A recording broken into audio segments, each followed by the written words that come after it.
Buenas noches, acabo de recibir un mail del embajador del... A ver, ¿dónde está? Mail del embajador... No está, no lo encuentro. Acá está. Mail del embajador del Perú en Washington, a quien le escribí preguntándole por Alejandro Toledo, por supuesto.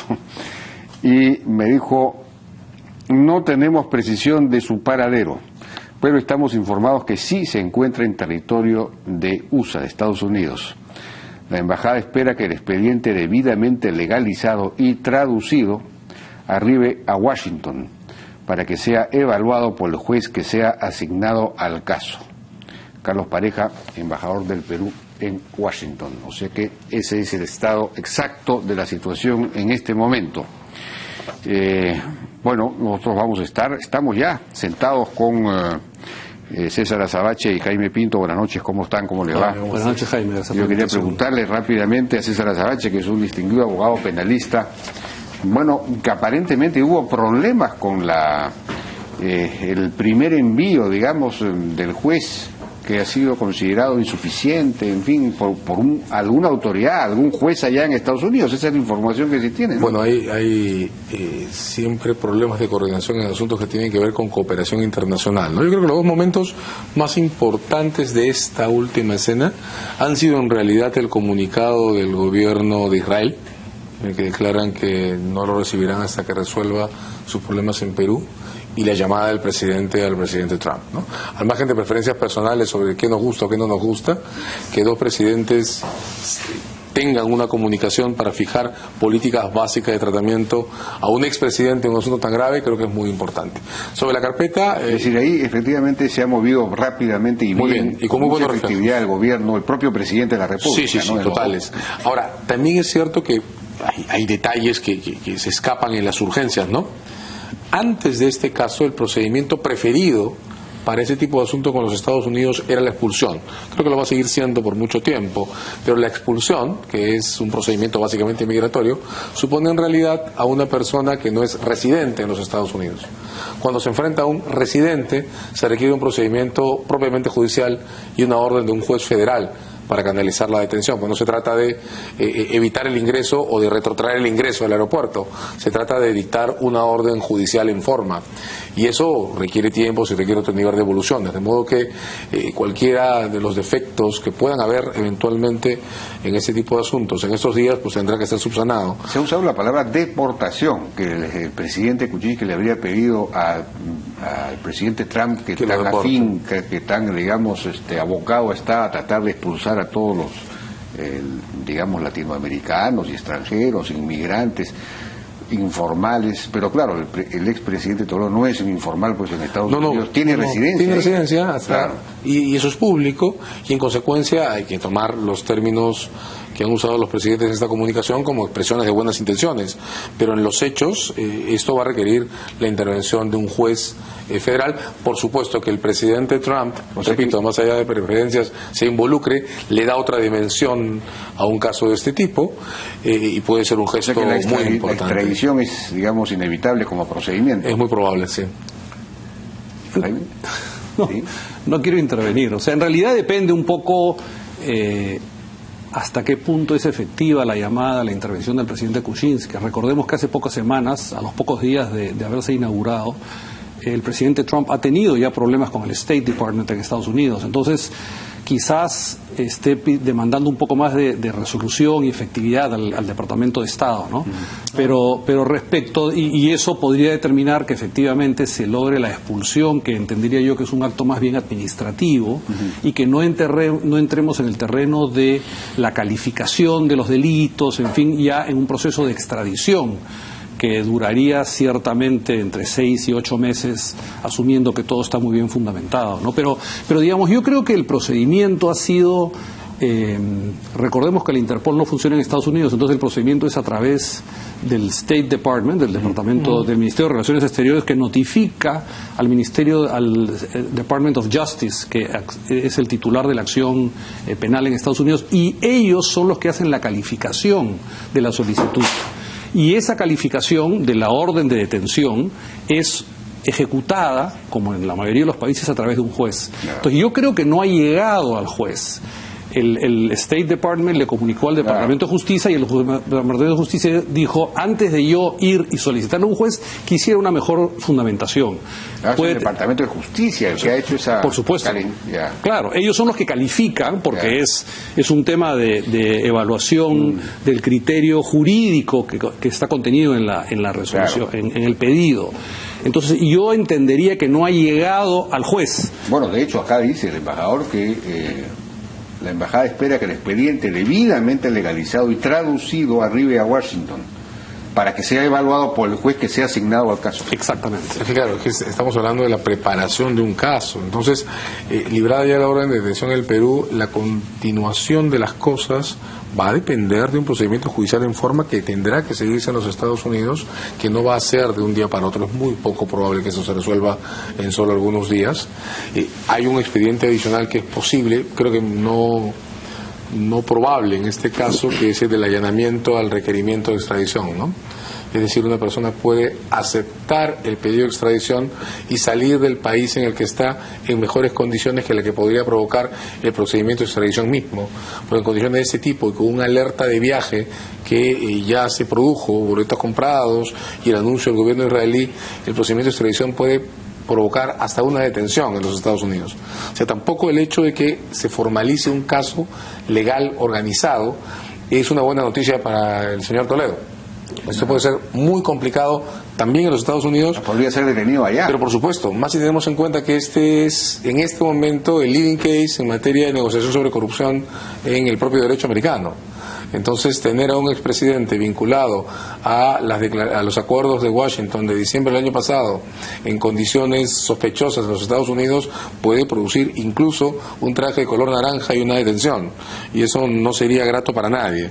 Entonces, hay muchas todavía posibilidades abiertas. Sí está claro que por este camino vamos de una u otra manera, con bypasses o sin ellos, hacia la posibilidad de un caso legal en forma, una discusión que puede no ser inmediata y que creo que hay que seguir con mucha seriedad y con mucho cuidado, ¿no? El tema del allanamiento, perdóname, simplemente para citar un ejemplo, en el caso de Jorge Vaca, que fue ministro del gobierno del presidente Fujimori, que fue detenido en Argentina, él era funcionario del Fondo Monetario Internacional, y se pasó creo que un año, casi 2 años, en un hotel en Argentina, en Buenos Aires, y al final se allanó, porque dijo, en realidad yo tengo que resolver mis temas judiciales en el Perú. O sea, el tiempo que él se pasaba defendiendo si era un funcionario internacional y en consecuencia, entonces al final el allanamiento a la solicitud de extradición puede acortar los plazos, porque al final puede haber una discusión respecto no del fondo del asunto, que es lo que pasó con el señor Vaca, que vino acá y aclaró sus temas, y no sé el resultado de la condena, si hubo condena o no. En el caso del expresidente Toledo ni siquiera tiene un contrato ni es empleado de Stanford, la Universidad de Stanford, que ha emitido un comunicado diciendo que en realidad es un investigador visitante, que él está llevando a cabo una investigación sobre la educación en América Latina, no dice quién la financia ni nada, pero que no recibe ningún sueldo. Como un buen amigo de la universidad. Digamos, tiene la autorización para entrar a las bibliotecas, dice. Debe tener carné de la biblioteca. Carné de la biblioteca. Claro. Yo no creo que, digamos, hasta que no exista una orden judicial, pero yo entendería que ya más o menos tienen identificado que está en San Francisco. Lo que pasa es que no lo pueden limitar en el ejercicio de su libertad individual en tanto no existe una orden de un juez federal para detenerlo. Ahora, a mí me ha parecido una mala noticia que se haya terminado desembarcando este abogado joven de apellido Aldea, que me dio la impresión de ser una persona muy articulada, con ideas interesantes, para muy jurídico, recaer en Benítez, que es un hombre vinculado pues a las peores esferas, digamos, y que le ha aconsejado a Alejandro Toledo que no regrese, ¿no? ¿Tiene sentido esa recomendación? A ver, lo que ocurre es que estamos hablando de tomas de postura y de posiciones, tácticas casi, ¿no? Creo que si uno lee las declaraciones de Benítez, que en efecto tienen mucho menos precisión legal que las que tenía el abogado anterior, y lee las líneas de discurso del propio Toledo por redes y de la señora Karp, queda más o menos claro que hay un esfuerzo por crear el falso caso de persecución, ¿no? Claro. Y entonces lo único que articula el discurso de Benítez claramente con el del señor Toledo y de la señora Karp es encargar el lenguaje de denuncias y repetirlo y multiplicarlo, ¿no? A mí me parece que es una señal pésima, ¿no? Es una señal pésima porque el engaño sobre las condiciones equilibradas de un proceso es la mentira culpable. Entonces, me da la impresión que alguien está intentando acá convencer a alguien fuera que esté muy lejos y que no vea el Perú, que esto es algo así como la Camboya del que mejor pero además contra Toledo, ¿no? Es una locura. Es absolutamente evidente que acá no hay una persecución política. O sea, es absolutamente, yo creo que el Ejecutivo actúa con mucha pulcritud, digamos, el fallo del juez, la audiencia en la cual se evaluó el pedido de detención por 18 meses, o sea, el Ejecutivo se ha cuidado de no hacer declaraciones respecto digamos, ha dicho lo que hasta lo que ha venido ejecutando en términos de cumplir un mandato judicial, y eso le ha quedado muy claro. Además, la cantidad de tiempo que ha mediado desde el inicio del caso de Coteva hasta que se ha dado el mandato de detención deja en claro para cualquier observador imparcial que esto no es un tema de apresuramientos, sino todo lo contrario, ¿no? Ahora, y respecto de el señalamiento que hizo Cecilia Valenzuela en el sentido de que quien debería estar incorporada también como acusada o como investigada es Elian Karp, porque en realidad ella sería quien habría articulado o ideado todo esto, y todas las personas que participan acá están vinculadas a su entorno, todos son israelitas, desde David Anon hasta Maiman, pasando por Rudelman, el notario en Costa Rica, Alan Pollack, en fin, todos, y Eva Fenneman, su propia madre. El comentario es muy, muy acertado y es el tipo de cosas que hay que tener en cuenta, ¿no? Los casos de este tipo siempre van a tener cierta vocación de expansión y siempre va a haber observadores independientes que tiendan a profundizar los rasgos de esa expansión. Al mismo tiempo, los casos de este tipo pueden tener, por prudencia, por razones de prudencia, tendencias a concentrarse y reducir los riesgos que implica un debate judicial. Voy a poner un ejemplo. Notemos que el fiscal ha tenido el cuidado casi quirúrgico de presentar los cargos contra Toledo por 2 delitos, lavado de activos y tráfico de influencias. La gente esperaba soborno, colusión, medio código penal. No, ha puesto 2 cosas con las que él siente que puede sostener el caso con fuerza. Y tuvo mucho cuidado en presentar su manera de derrotar la teoría de la prescripción. ¿Qué cosa dijo él? Bueno, yo tengo pagos hasta el año 2010, de modo que sospecho que incluso hasta el 2010, cuando ya estaba fuera de cargo, por eso no cohecho, sino tráfico de influencias, Toledo podría haber seguido haciendo cosas en esta línea. Entonces, este es un fiscal, y es una fiscalía en general, que está teniendo muchísimo cuidado con fijar teorías legales con las que puede comprometerse y con las que siente que puede ganar audiencias, puede ganar decisiones y puede ganar juicios. De hecho, eso puede parecer, por el estilo, relativamente conservador para algunos observadores. Y ahí viene la crítica del exceso de tiempo, de la lentitud con la que actúan, pero desde otro punto de vista es una manera inteligente de no multiplicar los riesgos por exagerar en el momento en el que se dicen las cosas. Y Elian Karp, ¿por qué delito podría ser acusada ahora que estás mencionando los delitos? Bueno, lo que ocurre es que, como la Fiscalía ha presentado tráfico de influencias, lo que está diciendo es, a mí no me importa si son funcionarios públicos o no. A mí me interesa que hayan adquirido ventajas por gestionar decisiones públicas, aunque ellos mismos no sean funcionarios o aunque lo hagan cuando ya no son funcionarios. Hay uno, si lee el entre líneas, puede empezar a anticipar cuál puede, eventualmente, no me quiero anticipar, no me toca, pero cuál puede llegar a ser la matriz de ataque para redefinir el caso de la señora Nadine Heredia, que no es funcionaria pública. No, por eso digo, pero si uno coge la regla de tráfico de influencias, que es la que se ha usado con Toledo, pues la puerta está abierta para extenderla a la señora Karp, que no es funcionaria pública, y lo que digo es, además está abierta para extenderla a la señora Nadine Heredia, que tampoco es funcionaria pública. Pero si no es funcionaria pública, hay tráfico de influencias. Pero por supuesto, porque el tráfico de influencias se puede cometer siendo particular, es venta de influencias, no es como el soborno o como el propio patrocinio infiel, que son delitos que requieren un cargo público e incluso competencias determinadas. El tráfico de influencias es libre. Entonces uno puede, si uno sigue con cuidado los movimientos de la Fiscalía, puede notar que la Fiscalía está creando tendencias y matrices para expandir sus casos. Solo que lo está haciendo con prudencia. De acuerdo. Bueno, vamos a ver qué es que pasa en este caso. Tenemos que ir a una pausa y regresamos con el otro gran tema, y es el decreto de urgencia que ha sido publicado hoy día para cobrar penalidades a las concesiones, digamos, en las que participan Odebrecht y eventualmente otras empresas culposas. y con la idea, sin embargo, de hacer posible la continuidad de las operaciones, es decir, que no se paralice. Regresamos con ese tema.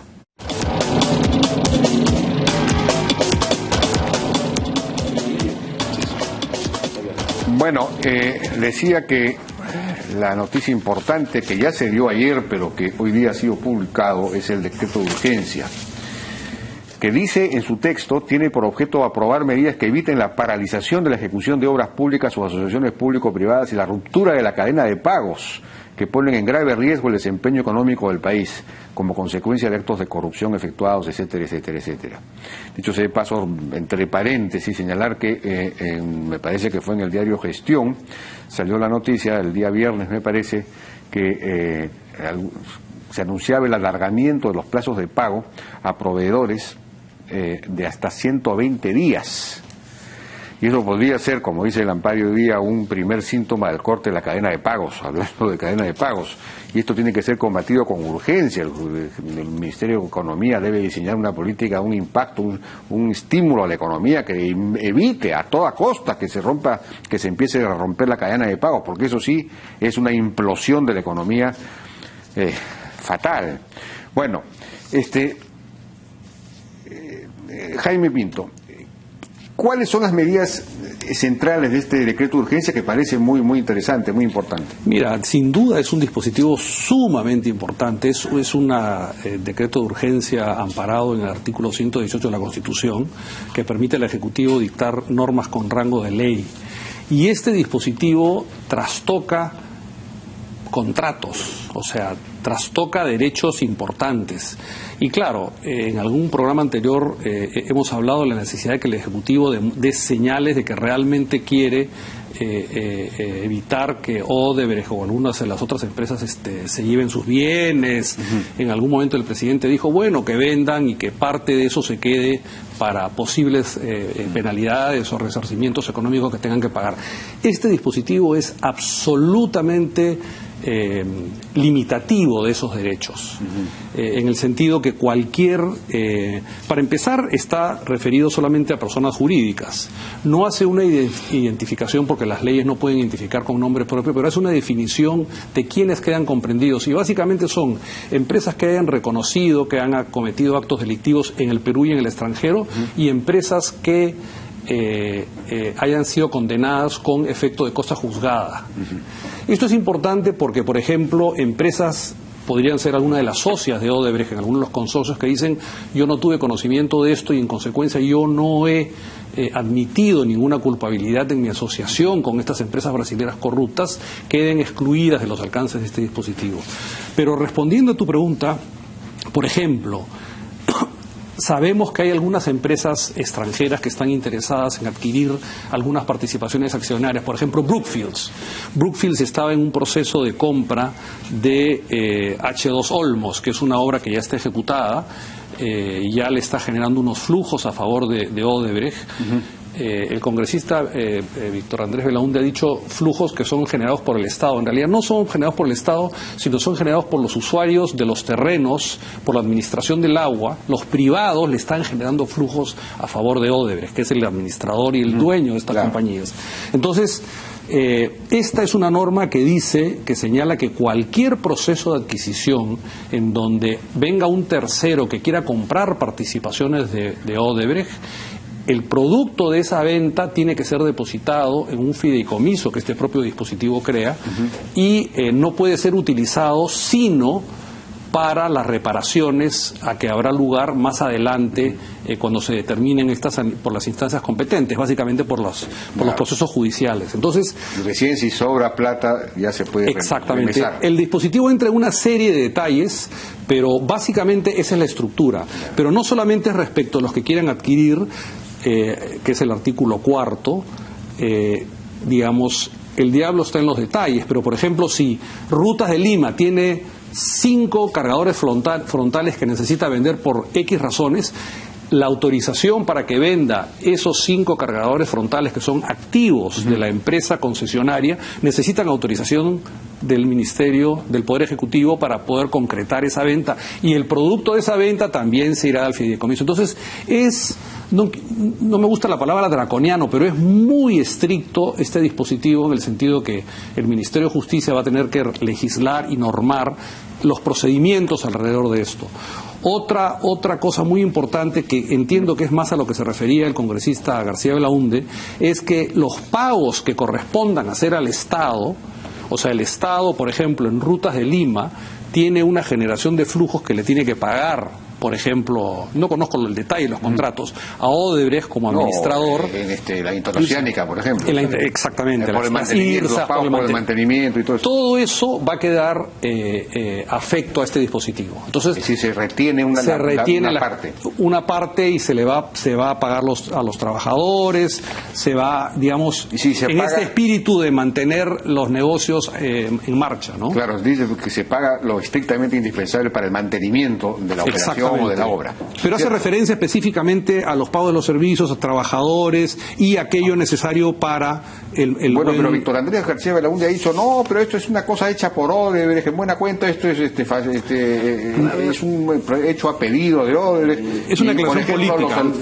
Los bienes no son afectos, los bienes de las concesiones, las acciones, en fin, el patrimonio, no está afecto en esta... de generalidad con el que hay que tener cuidado, ¿no? Hemos comentado varias veces, lo hicimos además los tres en la mesa anterior, que no es lo mismo abordar casos de ese tipo frente a negocios que están cerrados o clausurados o terminados, ¿correcto? Una compra que ya se hizo y un activo que está por tanto en un almacén o que ya es propiedad de alguien y que por tanto se puede afectar, que trabajar este tipo de casos con negocios en marcha que generan flujos activos de dinero y que generan necesidades de valor, ¿no? Pongo un solo ejemplo, gasoducto, lo hemos comentado varias veces aquí.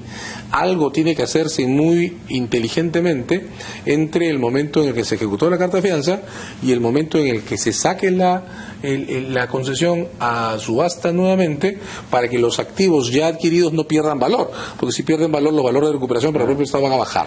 Entonces, trabajar con negocios en marcha significa tener mucho cuidado con que el Estado no multiplique sus pérdidas. Claro, pero mi pregunta era muy concreta, doctora Sabache. Dice Víctor Andrés García Belaúnde que, oiga, este decreto de urgencia se refiere solamente a esos pagos que hay que hacer, pero claro, a las empresas, a las concesiones, o a las posibilidades de que las concesiones vendan su participación, pero no se refiere a ¿cómo se llama? A los bienes, es decir, no estamos hablando acá de embargar los bienes. Pero perdóname. Pero el Ejecutivo, imagino, no puede embargar los bienes. No, el Ejecutivo no lo puede hacer, tiene la facultad, este propio dispositivo lo establece, de pedirlo oportunamente, digamos, por la vía jurisdiccional, por la vía de los procesos penales. Pero el artículo 4 de procedimiento de adquisición dice: cualquier persona que pretenda adquirir bajo cualquier título algún bien o derecho de alguna de las personas a que se refiere el artículo 2, que son básicamente las empresas corruptoras, así como acciones u otros valores representativos de derechos de participaciones emitidos, debe presentar previamente al Ministerio de Justicia una solicitud escrita manifestando su interés. O sea, Odebrecht no puede vender ninguna de sus acciones, ni sus intereses, ni sus participaciones en el Perú, y no va a salir ningún dólar del Perú en tanto el Ministerio de Justicia y Derechos Humanos lo autorice. Entonces, no se puede entrometer en la vida del contrato, o sea, no va a intervenir. ¿Qué cosa es una intervención en la vida del contrato? Lo que está haciendo es resguardando de tal manera que Odebrecht no pueda sacar beneficios. Y una cosa dice: Odebrecht no puede enviar al exterior capitales, dividendos, utilidades, regalías, contraprestación. O sea, es absolutamente claro y contundente. Lo que ocurre es que en la sesión, la vez anterior, cuando estábamos los tres, decíamos que el Ejecutivo estaba mostrando retraso en el lanzamiento de su esquema de actuación. Cuando ese retraso comienza a ponerse al día. Esta es una de las dos patas del puente, ¿verdad? Aquí lo que se hace es crear una herramienta que interviene sobre los flujos corrientes de la empresa en cuestión, que es Odebrecht, tratando de equilibrar las consecuencias económicas de esa intervención. Entonces, como comentábamos, se ataca los derechos, se ataca la información, se ataca el destino final de los excedentes, pero no se ataca el negocio, el proyecto, claro, no lo que se está desarrollando. Claro, hay que preservar la continuidad económica, claro, y evitar que las consecuencias sean regresivas en perjuicio del Estado. Al costado de esto falta la segunda pata del puente, que es que nos presente la Procuraduría sus acciones judiciales, claro, junto a estas medidas. Claro. Entonces, tratar de mezclar las dos cosas es no entender que una parte del problema se resuelve controlando las consecuencias económicas de esta intervención, para que no pase lo que pasó con los gobiernos regionales en el 2014 o con Convial en la avenida Fawcett, y la otra es crear la traducción judicial de este tipo de asuntos a través de otras medidas de aseguramiento, ya no sobre los flujos de activos corrientes, que se refiere a los negocios en marcha, sino sobre los activos ya estabilizados o fijados como tales en el patrimonio de las personas. Ahí sí, naturales o jurídicas, porque ahí ya no se habla de negocios, que sean parte de los procedimientos. Entonces, muy bien puede la Procuraduría embargar un activo en concreto con ocasión a un proyecto cerrado, como el Metro de Lima, por ejemplo, mientras en el otro lado se desarrollan intervenciones sobre proyectos en marcha como la CIRSA, por ejemplo. Esta es... No, se puede embargar y al mismo tiempo mantener la operación del... Es que claro, es que los embargos tienen más sentido para los casos de operaciones que no están en marcha. La construcción del metro ya terminó, y el caso del Metro de Lima se refiere a la construcción, no a la marcha del tren. Mientras que, por ejemplo, en otros casos como las CIRSAs, el problema se refiere a un proceso continuo y las CIRSAs siguen en mantenimiento en operación. Entonces, lo que hay que hacer es mirar proyecto por proyecto, eso lo decía Jaime un poco comentando en la antesala, mirar proyecto por proyecto y mirar cómo se administran los recursos de este decreto, que son nuevos, no existían antes del decreto, y los recursos que dan los procedimientos judiciales para hacer intervenciones combinadas incluso, pero adecuadas a la naturaleza de cada objetivo, de cada resultado, de cada caso, ¿verdad? Yo lo que decía es, lo que conversábamos con César, es el Ejecutivo a través de este dispositivo de urgencia ha hecho un corte transversal, ha dicho todas las actividades de las empresas que comprendidas en este dispositivo, y sabemos que por la definición que son básicamente las empresas brasileras corruptoras, tienen que ceñir sus conductas y sus patrimonios y las ventas de sus activos a este marco. Ahora lo que hay que ver es un corte horizontal, contrato por contrato. Hay el contrato Chavimochic. Vertical, dirás. Horizontal, vertical. Chavimochic 3, no puede cometer su... H2 Olmos, la central hidroeléctrica de Chaquia, las rutas de Lima, gasoducto surperuano, las IRSAs. Eso le corresponde a la Procuraduría, en realidad. Yo creo que, como bien dice César, falta una pata más en este esfuerzo, y es la Procuraduría. La Procuraduría debería estar mirando ya los contratos específicos y haciendo los requerimientos de nombramiento de interventores. Esa estrategia de la Procuraduría tiene que ser coordinada con esta estrategia del Ejecutivo, por supuesto, en general. Es decir, se necesita una estrategia única, incluso con la Fiscalía, porque aquí se trata de preservar la actividad, que no haya parálisis o paralización de las actividades. Supuesto, y que al mismo tiempo preservar los intereses del Estado, la reparación civil y todo lo demás. Exactamente. Entonces, las dos cosas. Además, el propio dispositivo lo dice, porque dice, se retendrán los fondos y se comunicará a las entidades pertinentes, digamos, a la autoridad jurisdiccional, para que establezca de manera preliminar cuáles son las reparaciones por esos daños. Y eso me parece un poco extraño, porque en realidad eso va a ser una reparación que va a ser el resultado de un proceso. De hecho, no puede el fiscal determinar a priori cuánto va a ser lo que va a retener. Ahí hay un tema de hecho, esa es una de las partes más complejas y más interesantes del decreto. En realidad, la entidad específicamente a la que se refiere es a la Procuraduría. De modo que hay un punto de enlace. Y lo que el Ejecutivo está diciendo es, bueno, esto... Yo comparto lo que decía hace un rato Jaime, ¿no? Esta es una herramienta muy estricta, muy dura. Dijiste, no quiero decir draconiana, ¿no es cierto? Pero está claro que una cosa como esta, que solo puede pensarse como una medida temporal, aquí hay un año de referencia, en un decreto de urgencia, es excepcional, ¿de acuerdo? Y es excepcional porque responde a una situación también excepcional. No tenemos en los anales de la historia judicial ni de la historia hemisférica un caso de corrupción de ese tamaño. Y esto es una medida que está diseñada para operar frente a una situación así de excepcional. Pero hay puntos de ligazón. Este que menciona Jaime es clave.